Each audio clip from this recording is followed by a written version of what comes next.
What does golf and Wolverine have to do with Survivor? And why was this episode rated PG? Find out the answer to these questions and more on Drop Your Buffs, a podcast discussing Australian Survivor.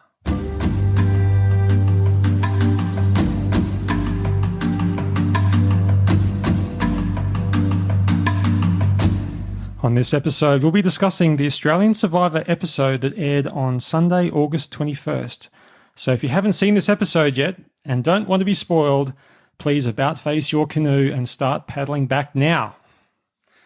Don't forget to subscribe to this podcast if you haven't already, and if you can, please leave us a review on iTunes. It would be much appreciated.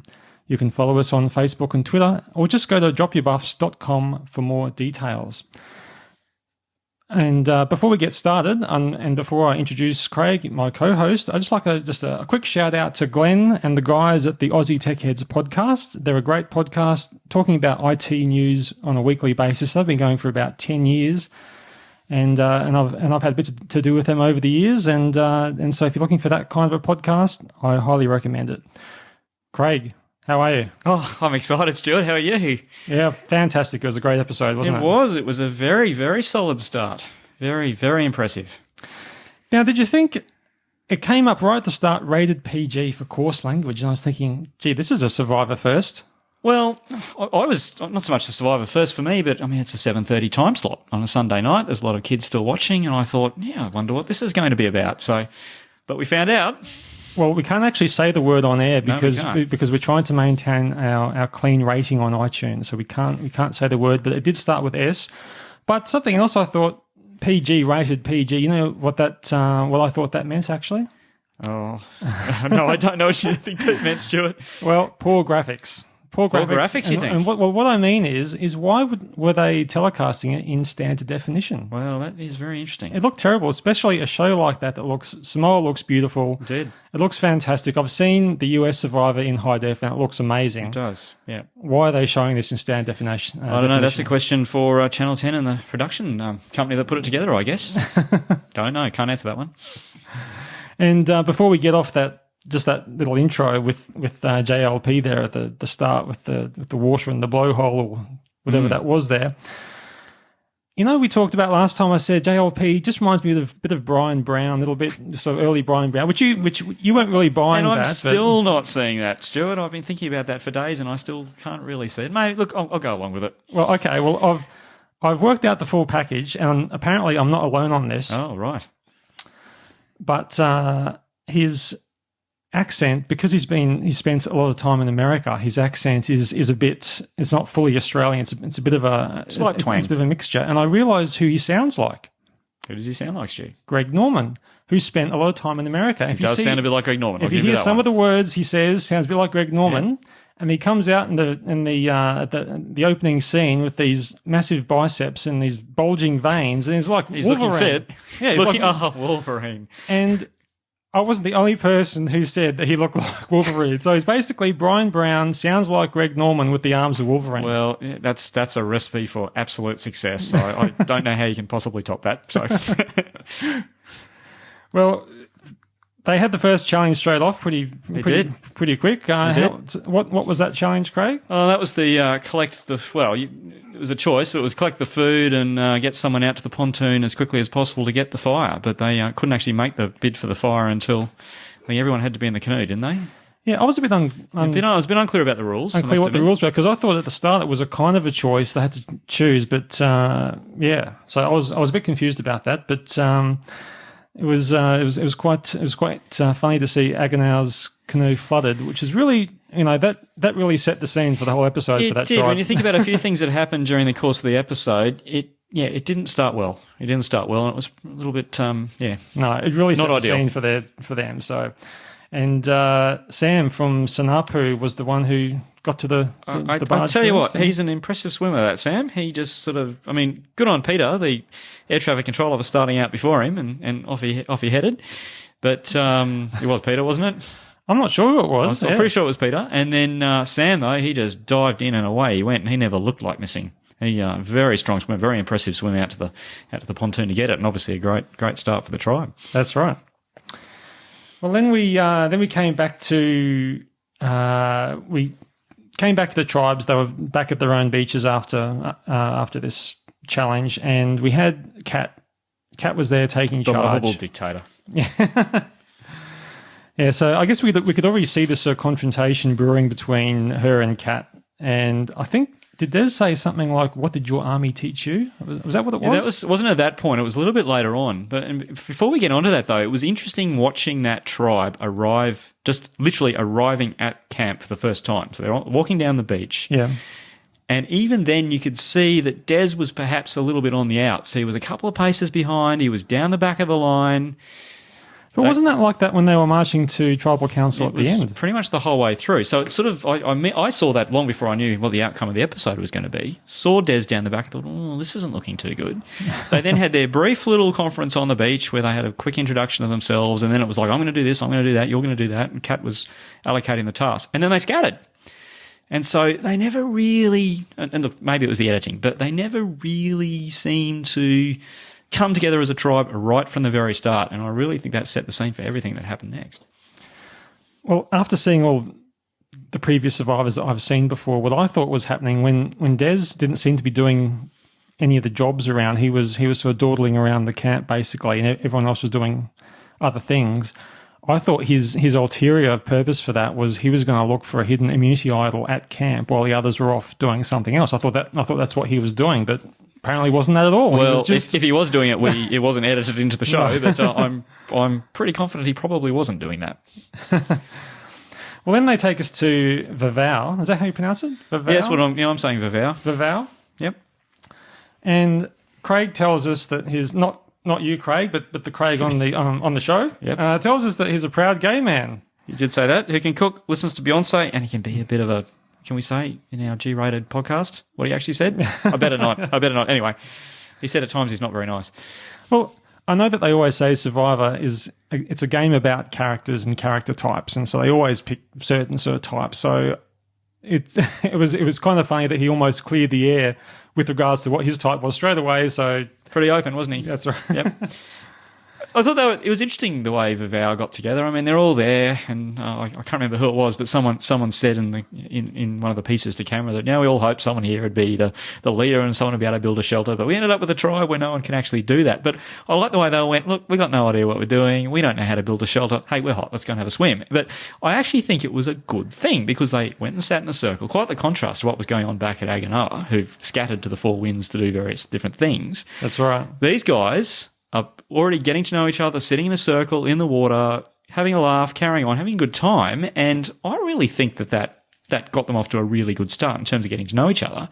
And I think it really helped them also with how the rest of the episode panned out for them. Yeah, that's true. I think it was Nick who was the one who was the reluctant leader. He was. In Vavau. So hopefully that pans out okay for him because as he knows full well, that often doesn't work out well, being the leader of a tribe. Well, he said that himself, but I personally, I don't think he's caused himself any problems on that front yet by doing that. Then back over at the Sanaupu beach, we hear from Bianca, who apparently works in insurance. As well, of course, that's what she's telling everyone. Yeah, well, no, she's a private investigator. Interesting, though. It's probably half true, though, because she probably does work for insurance companies. She probably does. I thought it was interesting. I really got a good sense that she's here to win. She's well and truly thought about this beforehand. That was a strategy. We didn't hear from her again for the rest of the episode, but then maybe that was consistent with what she was saying when she was talking to camera there, that, look, I sit back, I observe, I gather my intelligence, and then I do my thing. So maybe that's what we actually saw. She told us who she was. She didn't tell everyone else who she was other than she works in insurance.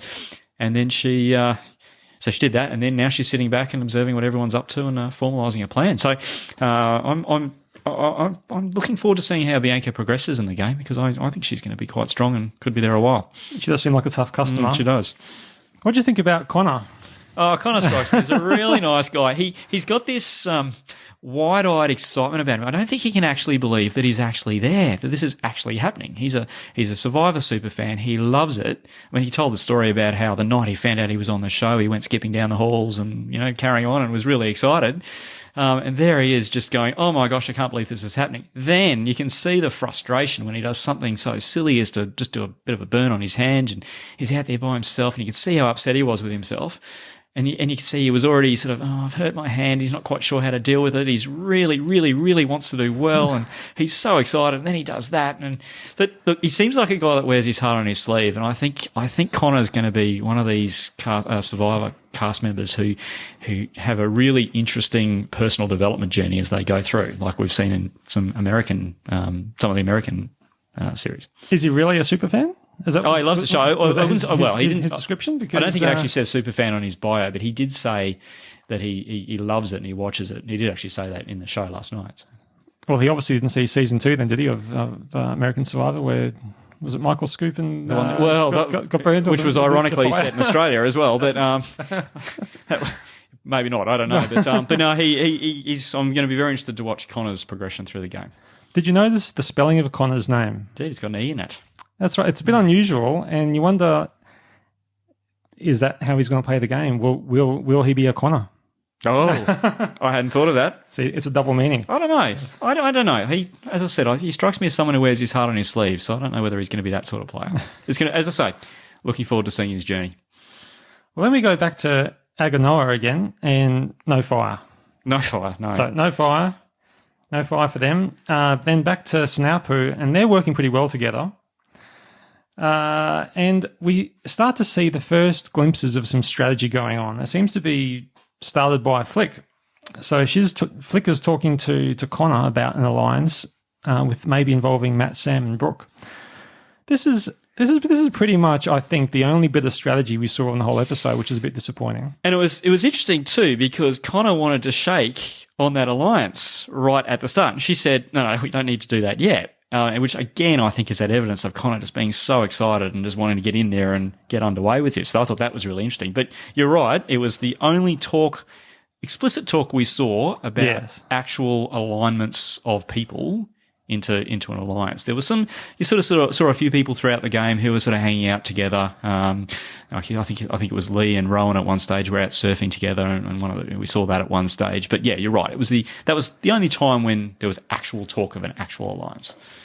Well, certainly in recent seasons of the US Survivor, the castaways aggressively pursue alliances very early, doesn't it? Right from the start. You know, like they're still on the boat, swimming back to shore, and that's they're right. making Like, do you want to go to the final three with me? So I thought I was glad to see Flick seems to be like she's really playing the game, and so that was good to see someone doing that. We're back to Vavau again, and Sue talks about how she's the nana that goes down the speed slide and gets a wedgie. Yeah, there's an image. Oh, she seems like a tough customer. Look, I tell you what, I was really impressed by her. She just, she got in there and she did it, and she was giving 100% and everything she did, and good on her. I really liked the shelter they came up with there, and I loved I loved how they did an official opening. I thought that was really cool. Did you notice that? They strung a bit of string or palm frond across, and they came in with a machete and they cut so they literally did an official opening of their shelter. It was really quite funny. Lots of laughs in that tribe, and I think that's a good thing. It's really helping them already. I was more focused on the fact how they all sat down together, and I literally said as they sat down, "It's going to collapse." No, I said, and it didn't fall over, and then boom, it falls over. Oh, good on them. I wouldn't be able to build a shelter. I'm not going to judge them on that. Now we're zipping back to Aganoa again. Still no fire, no shelter, and they're sleeping on the floor. Yeah. So it's not a good scene. It's not looking good for them. No. And Des is already on the outer. He's not a spooner. So that was I thought that was very portentous anyway. Yeah, he's down on the beach. They join him on the beach. The tide comes in. And then did you notice after the sun came up and the tide came in even further, they were just sort of standing around and the supplies were all there and they weren't being moved. And I was going, move the supplies. You're going to need these things. And then someone was worried about the machete. And it was just, to me, it was just symptomatic of that. But the tribe is off to a bad start. I think that was the point when Kat opens the can of coarse language. Oh, I think you're right. I think she was worried about being able to cook food and so on. Or they had food, but they couldn't cook it and things like that. Yeah, so. Okay. Then we finally get to the first immunity challenge. Yes. And JLP, what a good challenge. Yes, it was. It was. He talks to everyone about their first night. I thought it was funny how Agonauer faked, or they were trying to fake the fact that they had a fire going when they did it. Clearly didn't. But it was obviously a bit of a plan because they all seemed to be in on it, didn't they? It wasn't just one person that was. Yeah, well, I guess we'll never know. We didn't see the planning for that one, but yeah, it was. And then it was interesting that I think it was Rowan in the end who said, "Well, actually, no, that's not true." Which was one of two times he sort of. We'll get back when we talk about tribal council. I might mention that again, but he seems to be the one who just says it as it is. Right. And I think we saw evidence of that happening at that point. Did you notice, before we go any further, at the very start of the challenge, yes, how JLP didn't say, "Come on in, guys," like Jeff Probst does. He said, "Over here, guys." Did you notice that? Yeah, that's right. Slightly different.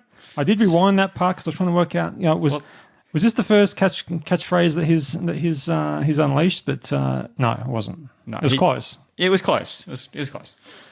Well, we had the rain at Tribal Council, which is a very Survivor thing. The rain and thunder. Something that wasn't Survivor though. What was JLP wearing? A t-shirt. Well, it was like a checked kind of a. Oh, you mean at Tribal Council? Yes, sorry, yes, yeah. And it was almost like a flannel sort of a thing. Wasn't it? Well, that's Australian. And but Jeff Probst doesn't wear that. He always wears the same type of plain kind of a.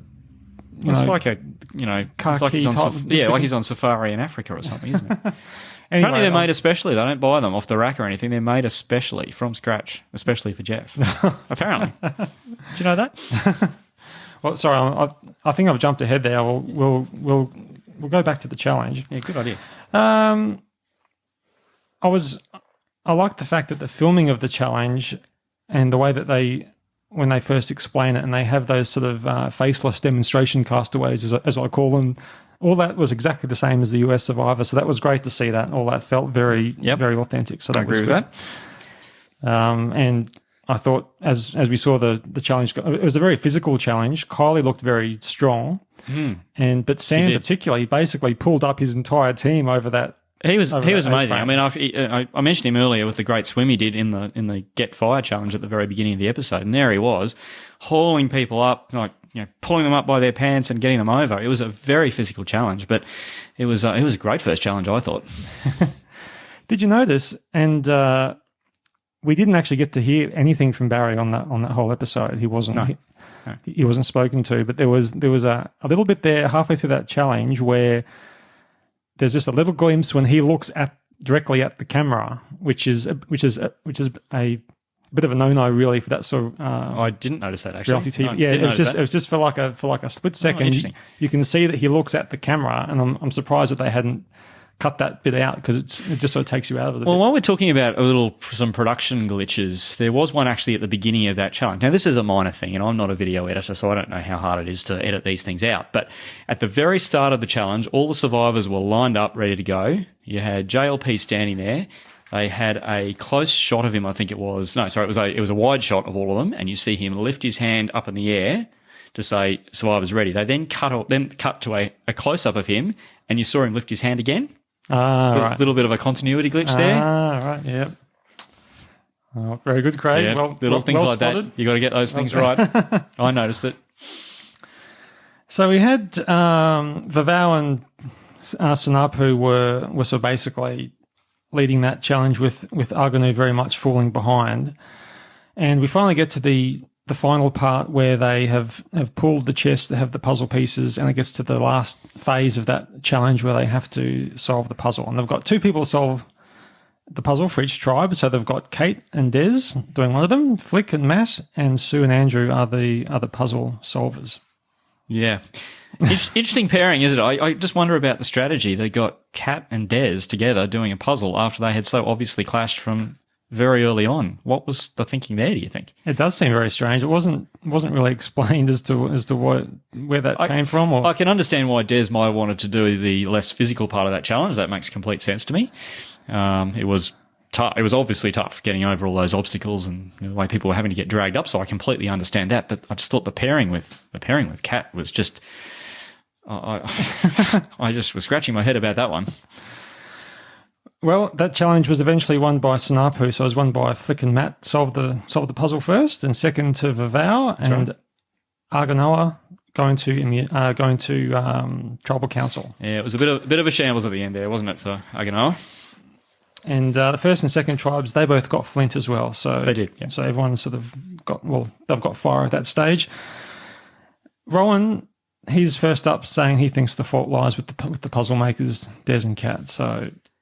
I always think it's a bit unfair when they do that. I never buy that, and I also don't buy that people should get voted out at Tribal Council just because they didn't perform particularly well in a challenge, unless, of course, it's an ongoing thing that's happened, which obviously wasn't the case here. But no, you really have to think of the long game, don't you? So it's not just about that one challenge. It's not about just how they performed in one challenge. That's right. But all of a sudden, Des is useful.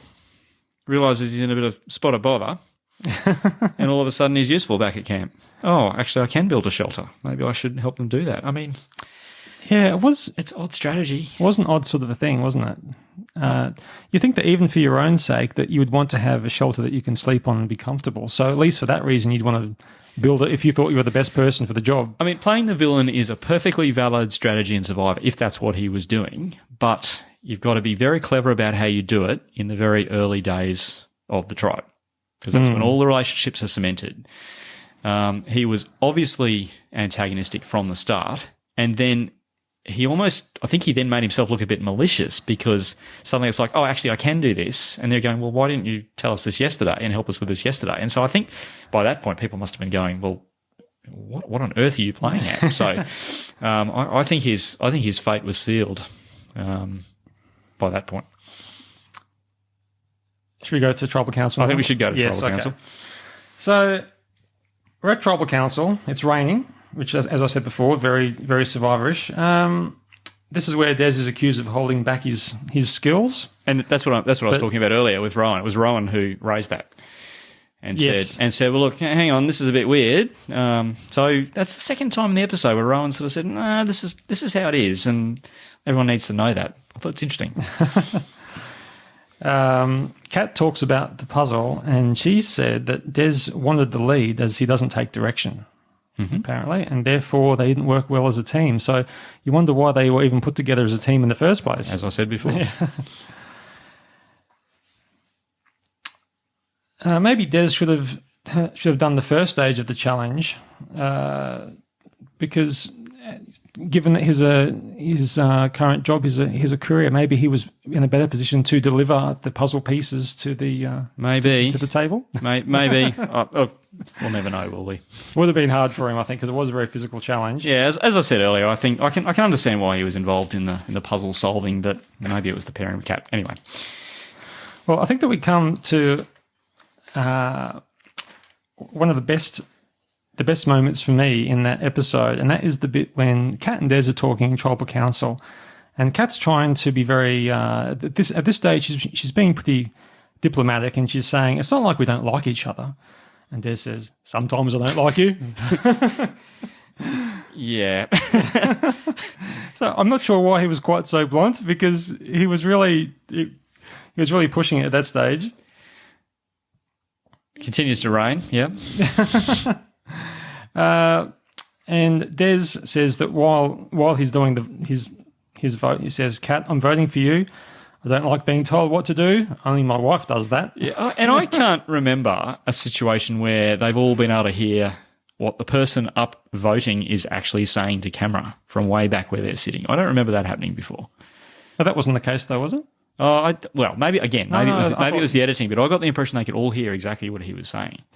Well, his voice does carry pretty resonate. far, so yes, it does. Yeah. So that's quite possible. You know, one other thing I liked about Tribal Council, and I'm getting a little bit out of order here, but at the very start, I liked how JLP said, it's my first Tribal Council too. And I thought that was actually really good. I mean, although he looked very relaxed, though. He did. I mean, I was sort of thinking about this. We've got to be very careful to make comparisons with Jeff Probst, because Jeff must have done 400 or 500 of them by now. So he is getting extremely good at it. I can't remember what Jeff was like in his early tribal councils, but he is exceptionally good at it. I did read someone talk about that exact thing, and they were saying that Jeff Probst back in the first seasons is not the same Jeff that we have today. So it's just so much experience and confidence, and he knows what he's doing. I thought JLP did a really good job, and but I thought it was good. Yeah. At the very start, he said, "Look, hey, just putting it out there, I'm doing this for the first time, just like you." I thought that was great. Now the votes are read out, and we didn't tally them; we counted them. Oh, is that right? I didn't pick that up. I think you said I'll go count the votes. Ah, okay. Maybe next time he can. Maybe for no, but I like how he's not exactly copying the script. I like how he's putting his own stamp on it. He's saying his own things, and okay, they're following the spirit of it and being very similar. But I like how he's not trying to be exactly the same. Oh, that's great. Did you notice how they did the swelling music in the background when he's reading the votes out? Did you? No, I didn't actually notice the background music because. I thought that the music really gave away what the result was going to be, because if you remember, he's counting out the votes. He's up to 1 vote against Kat and 4 votes against Des. So it could still possibly be a tie at this stage. Technically, yeah. Technically. But the music is all climaxing right at that point, so that he's about to pull out the final vote that has to be another vote for Des. And so I knew what was going to be. It wasn't. I thought that sort of took away from the. But they do that anyway. I mean, quite often now they'll say, and the first person voted out of Survivor. So even before the vote appears, I don't know. I'm not overly worried about that.